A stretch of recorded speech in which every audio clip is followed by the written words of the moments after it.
to Around the SEC, where we take a trip around the greatest conference in the nation, following the biggest storylines and making bold predictions. I'm your host, Mikayla Kelly, joined today by Kegan Miller, and back for another week, Micah Farmer. Thank you guys for joining the show. How are you guys doing today? Doing well. Thanks for having me back. Of course. Doing great. A lot of college football this week. A lot of good college football. I'm excited.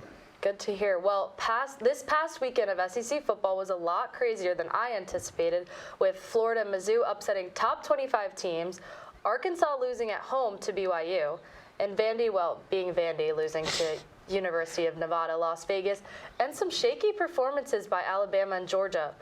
We'll dive right into all this and more today on Around the SEC. Well, let's jump right into it. One of the biggest games of last week, Florida's 24-19 upset win over number 16 Tennessee. Now, I know the Vols have not won in Gainesville since 2003, but I've been saying for weeks now that I thought this was a bad Florida team. Were you guys shocked by this game? I mean, 100%. But before we can even talk about play, we got to talk about the Swamp and the environment that they played in. A night game in the Swamp. We've all heard the stories. Some of us have been there, but I mean, they carried. The Swamp absolutely carried this Florida Gators team, and I feel like what gave them the edge against Tennessee. And if they play in Tennessee, Florida loses by a touchdown or two. I agree. Yeah, I definitely agree with that as well. I think you have to look at this Florida rushing game too. It was hyped up so much over the offseason, and it came out versus Utah, and let's admit, they did basically nothing. And then it turned it on versus Tennessee. ETN went over 170, and I think that was a big contributing factor to why Florida was able to pull it off along with the crowd. I mean, I think the running game shocked Tennessee, honestly. They looked like they had no answers or didn't even know what to do when they handed the ball to ETN. They just could not handle it. I think you could also argue that Tennessee is not the same team as last year, and I think a lot of people are hung up on it. And I think Milton is a very great quarterback, but just not accurate, and I don't think their offense is clicking as well as they would like it to. And I do think Graham Mertz came out and looked a lot more accurate. He's come a long way in a short time because he has not looked great in these last 2 weeks. But do you guys agree that Florida should be ranked in the top 25 after that win? I personally do not. I feel like that was a very close game, a very odd game. We saw a lot of the things we saw from Josh Heupel UCF teams, with consistent penalties that just hurt the Vols over and over, and that swamp environment. I think Florida is not a better team than a lot of teams not ranked currently, such as Clemson. I mean, I agree. I mean, we probably could see them in the rankings in a few weeks, but you can't just put in the rankings after this one game. I mean, their first few weeks, I mean, it was rough, especially that Thursday night game in Utah. I mean, they didn't show up for that game, so we're going to have to wait a few more weeks and see what they can do, but not right now. They should not be ranked. Exactly. We'll have to see what happens when they get into SEC, but for now, they get an easy matchup this weekend against Charlotte. And a team that deserves all the love this week, Missouri. How can you not be impressed by their 30-27 win over 15th-ranked Kansas State? Mizzou is a team that has taken the heat for years for not being an SEC-worthy team, but they came in and took down a ranked team. The school is currently being fined $100,000. I don't know if you guys saw that for storming the field, Yep. But they're happily signing that check because that was a well-deserved win. And a win that came thanks to kicker Harrison Mavis, who just a few seconds left of the game, he knocked a 61-yarder, an SEC record, to win the game for the Tigers. What did you guys think about that game? I mean, it's the first SEC team to beat a ranked Power 5 team all year. If you would have said that Missouri would be the team to beat the first ranked Power 5 team, I would have laughed in your face and said, there's no shot, but here we are. So, I mean, incredible. I think one thing that stood out to me from this game was Luther Burden III from Missouri. He was a very highly ranked recruit coming out of high school, and this season he's just been an X factor for the Tigers. He's already close to reaching his season yardage total from last year, and if he keeps playing like this, Missouri might pull off a couple more upsets this year.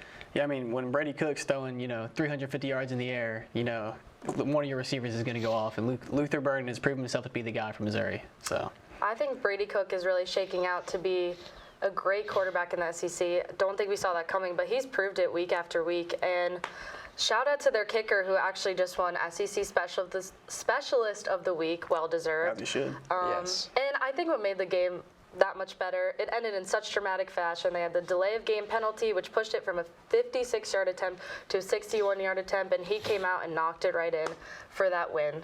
But on the flip side, there were performances by some top dogs this week that were just subpar. And we'll get into the underperformance of the SEC as a whole later, but one that stands out to me is Alabama's lackluster performance in a game where they were favored by 34.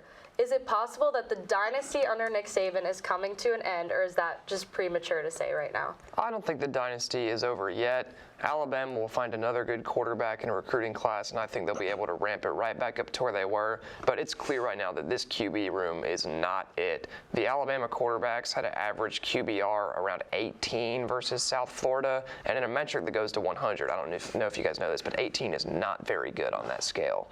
So Alabama has to look to improve their quarterback play if they're going to right the ship this season. Well, I mean, they tried new things. They tried to go in different quarterbacks, and out of the two that played against South Florida, Ty Simpson looked the best, but, I mean, that's not saying a whole lot. So, I mean, they named Jalen Milroe the starter moving forwards, and that's obviously the right move after we saw what happened against UCF. Everyone blamed the loss to Texas on him. It wasn't on him. I mean, the O-line's atrocious. I mean, they may be big, but they need some work. And as far as the dynasty coming to an end, it very well could. I think Saban's got to make adjustments not only in his game, but his recruiting and NIL. I mean, he's been doing it his way for years, which has worked wonderfully. But the way that college football is changing over the years, I mean, you have teams like Colorado who won 2 games last year and are getting all these money in NIL deals. Saban's going to have to do something similar in order to keep his dynasty afloat if he wants to keep winning and be a coach in the SEC. And I do think if they win a few down the line, people are not going to remember this game. But for now, they definitely need to step up. I think we'll see Jalen Milroe back in the mix next week. I know they kind of threw in the other quarterbacks in a game they thought would be an easy win just to kind of see how they played. But without their defense, I don't think they win that game last weekend. No. Most of their scoring was from the defense. They had an interception, a forced fumble. So without that, who knows what it would have been like, because they were tied 3-3 at the half. So Yeah. it'll be interesting to see what they look like against Ole Miss this weekend. And then you've got Georgia with a scare against South Carolina. They had to overcome an 11-point deficit, which, yes, in this conference is impressive, but they were favored by 4 touchdowns. Are the Dogs still the #1 team in the nation after this game? I didn't think they were in the first place, to be honest with you. I think teams such as Michigan, Notre Dame, Texas, and even Washington would beat Georgia right now. I think Georgia just looks kind of lost on the offensive side of the ball right now, and it's very odd to see. I don't think bringing Mike Bobo back was the right decision for the team at all. I think fans agree with that. Yeah, and I think you're seeing the results of that on the field right now. I mean, we saw week 1, we thought it was a fluke when they came out and struggled in the first quarter, into the second quarter, and then they did it week 2, and they did it week 3. So, I mean, they got to learn to show up from the get-go. I feel like they're in the national championship hangover that we all talk about, and they're 100% in the middle of that hangover. They just need to get over it, start playing their own ball that they're used to, and they'll be fine. But #1 team in the country, not right now, just not compared to teams in the Pac-12, Big 12, and Big 10. And I just think they're going to sit at #1 because we've said it every week on this show, they have the easiest schedule, and they have UAB at home next week. So Ooh, close one. we're going to see them sitting at #1 at least for another week, I think. But they're definitely right now a second-half team, and that's not going to fly when you get into postseason. And another team to look at, Arkansas gets upset at home by BYU. I was under the impression that this would be an easy dub for the Razorbacks. I didn't even realize until Monday that they even lost this game because I wasn't even following. I think they got in their own way on this one, a ton of penalties, but they can come back. But can they come back from this heading into SEC play, especially in the West, which is a very competitive division?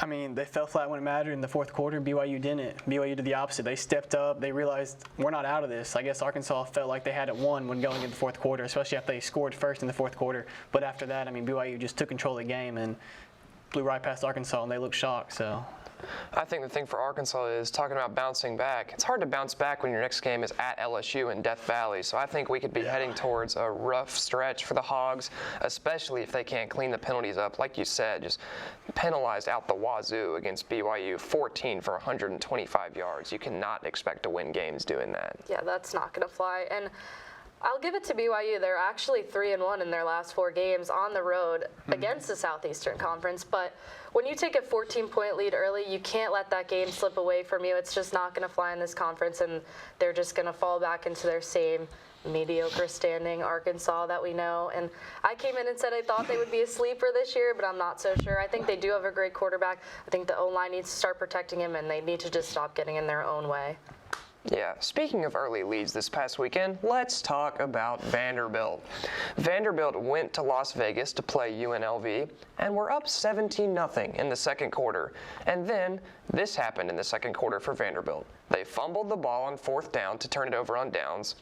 They fumbled again, which was recovered by UNLV. They punted twice, and then quarterback A.J. Swan threw an interception that led to a UNLV field goal before the half. So, despite being up 17-0 entering the second quarter, by halftime they were down 20-17 and ended up losing to UNLV, a team that has been a consistent bottom feeder in the FBS. Well, that's just Vandy being Vandy. But when we come back, we pick our SEC teams of the week and discuss the state of the conference as a whole. You're watching Around the SEC. Welcome back to Around the SEC. Now, there were a few contenders deserving of the title for best performance in the conference this week, but I want to know your picks for this week's SEC team of the week. And Kegan, we'll start with you. I mean, I got Missouri. I mean, you got to give props and props is due. They've been down for a little bit, and they've been in games like this before. And we saw Auburn last year, when they could have walked it off with a field goal, That but was theirs to win. fell short. You know, the kicker fell short, but he didn't last week, and I got to give it to Missouri team of the week. I mean, 61-yarder, that's insane. Well, this is incredible. Like you said, got to give props to Missouri, but for me, the team of the week is Florida. That environment, like you said, in the swamp, going crazy, being able to pick up a ranked win for the first time in a very long time for the Gators, and I think this could be the start of a slow turnaround for the Gators this season. I agree. I think it was obvious that these were going to be the two teams of the week, but I'm going to go with Missouri because their kicker broke an SEC record, and Brady Cook is really impressing me as a quarterback in this conference. And speaking of the conference, I think that each year the SEC sets the standard for excellence across athletics, but especially in football. However, it's been a rocky start for the conference and very underwhelming through 3 weeks of football. As of now, one team remains in playoff position, and in the top 10 being Georgia, and they have yet to play a challenging team. Only 5 teams in the SEC remain undefeated, being Georgia, Auburn, Kentucky, Ole Miss, and Missouri. But now we enter conference play, and I'm just seeing a lot more competitive teams across the college football landscape emerge that look way more productive. How do you guys view the current state of the conference? Should we be worried? I think we should on a national level about whether the SEC will be at its usual level as far as playoffs, but I think we also need to appreciate that because it's a down year, this might be the most entertaining SEC race we've had in years. You could tell me 3 different teams that would win the SEC West this year between LSU, Alabama, and Ole Miss, and you could convince me that any one of those teams will end up in Atlanta. So although we're down on a national stage, I think we need to acknowledge that the competition within the league this year might be the best we've had in a while. I'm definitely enjoying it, and you point that out. And if Auburn comes in next week, they're 4-0, which a lot of teams can't say the same. So this is wide open, and teams really need to step up because this could be anyone's game. Yeah, I mean, the SEC is definitely the most down it's been in years.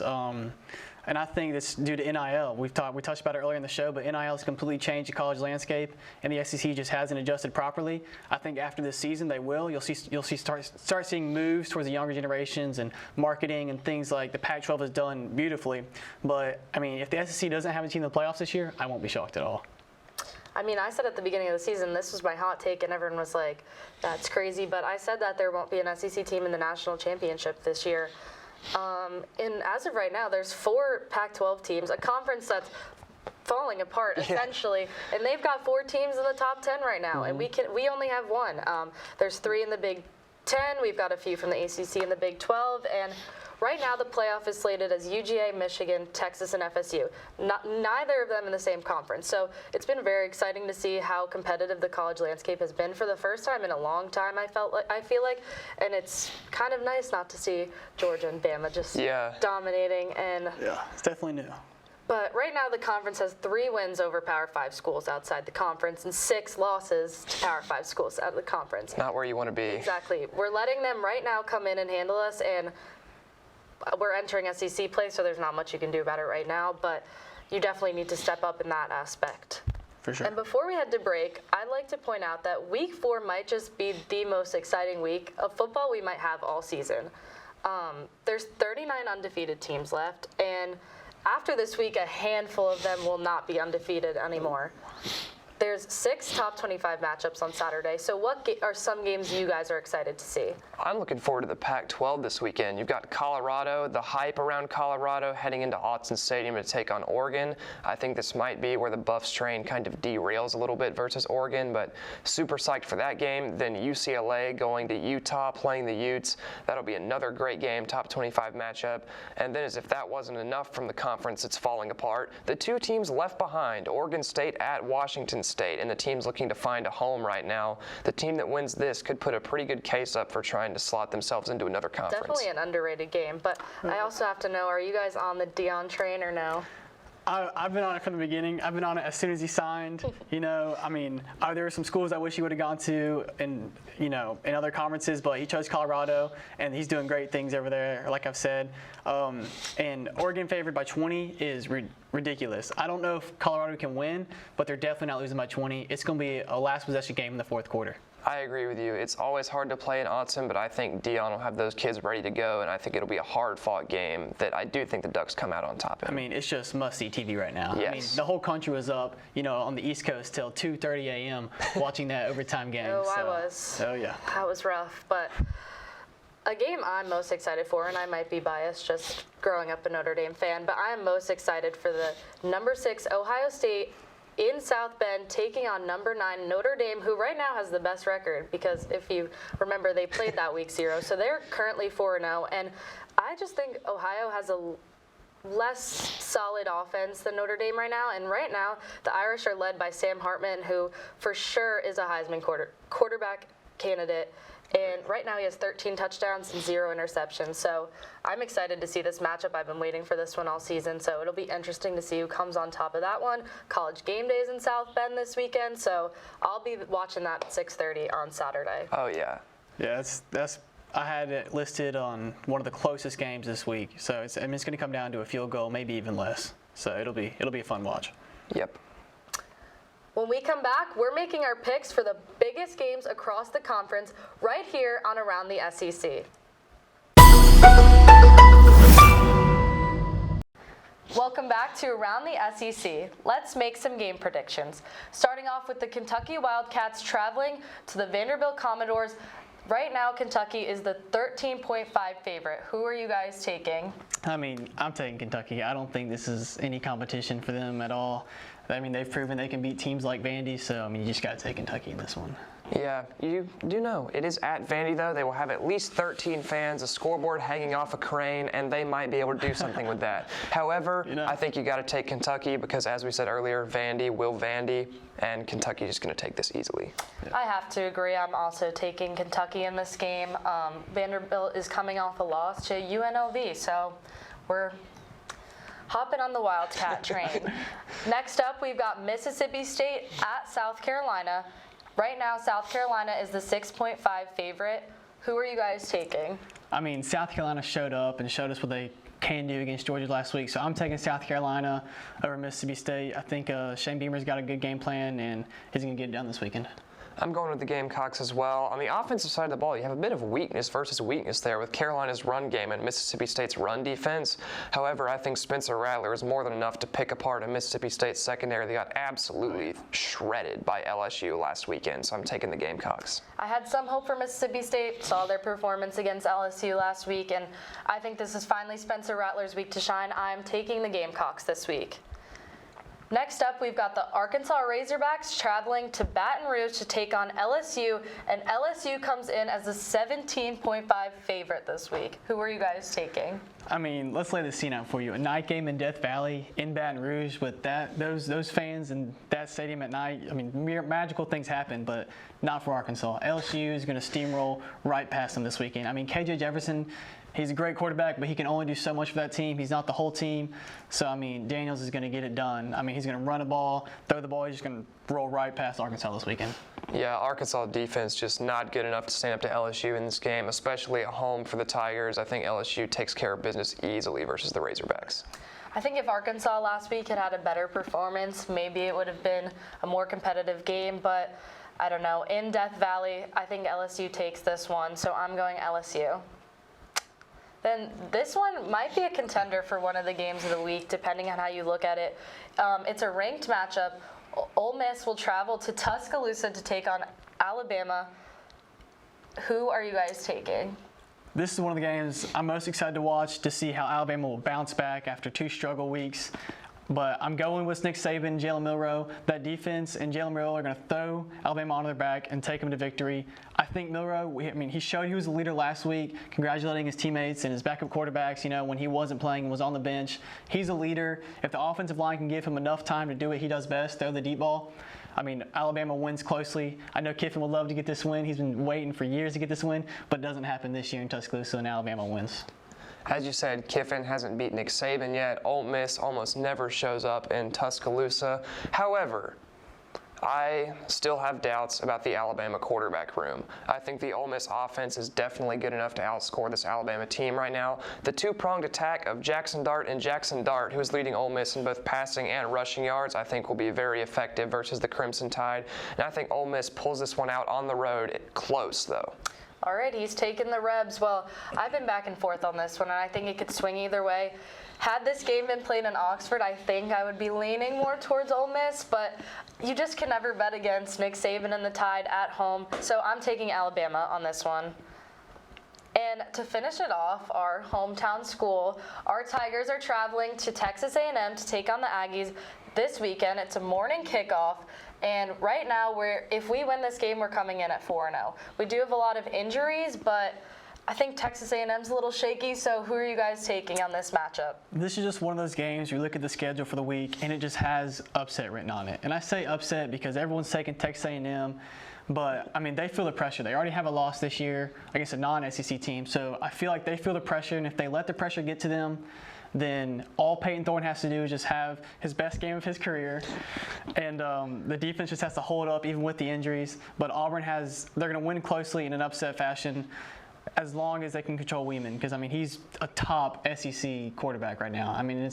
He's good. But Peyton Thorne has the ability. He hasn't shown it yet this year.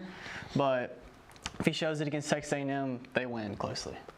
As you said, Weigman's been great this year, although versus 3 defenses that, frankly, I don't think are very good at all in New Mexico, Miami, and Louisiana Monroe.